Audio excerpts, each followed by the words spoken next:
Living with DID is both extremely isolating, but also, I feel like for me, it is a very magical experience. And I feel like for me, a lot of my weaknesses are just the other side of strengths. And in the same way that my autism is very deeply disabling for me, but also I wouldn't want to be a non autistic person.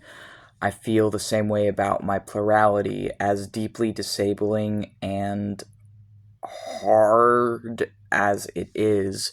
I wouldn't want to be a singlet because I think it would be really isolating and lonely.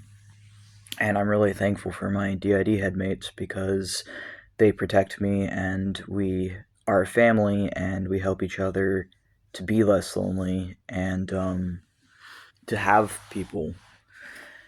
And I think that I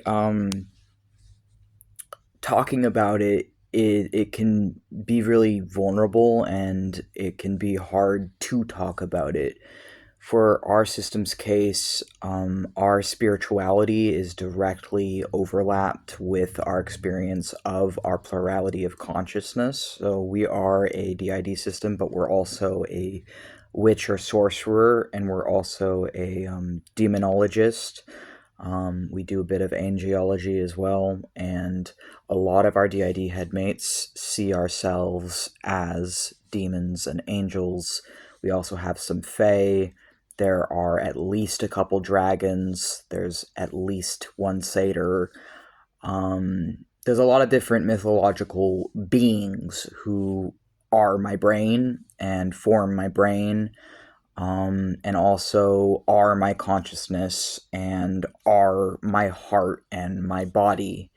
And for me, witchcraft has given me a way of coping with, but also healing my trauma. And because DID is a trauma based dissociative disability that people can only get through being repeatedly abused in childhood, I feel like for me, my witchcraft has helped me to find peace with my disabilities and to also heal my persecutory alters, or the alters among us who used to be imbalanced and destructive.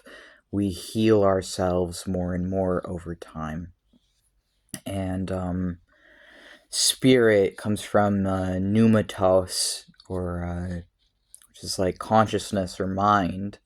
And really, solar spirit is not a separate thing from mind, and the ancients understood that. But our modern world has forgotten it.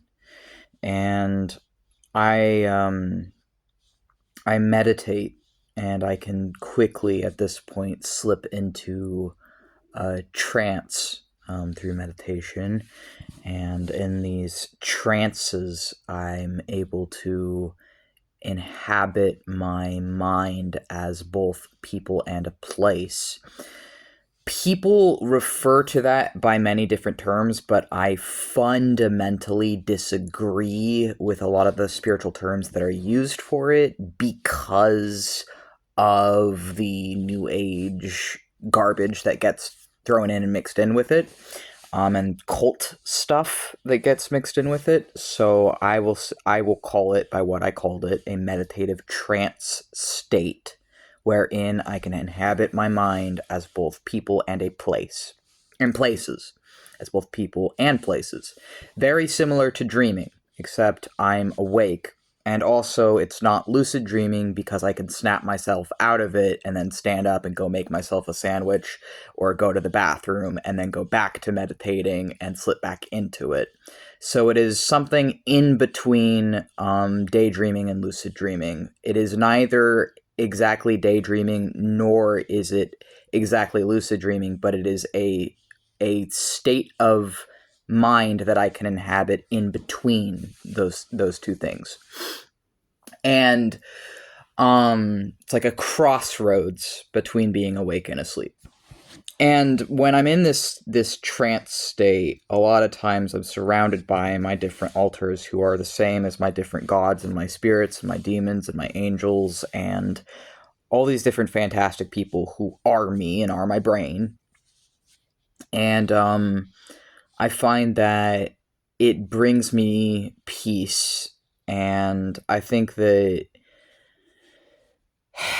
it is really, really, really painful and really, really, really hard to be a DID system. It's really, really hard to live with my disabilities, but I also, at the same time, I'm really thankful that I have my spirits and my headmates, and I'm really thankful to be a demonologist and a sorcerer as my lens and means of coping with my autism and my DID.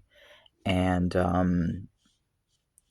I think that maybe this will resonate with someone else out there, and that's just something that I wanted to share today.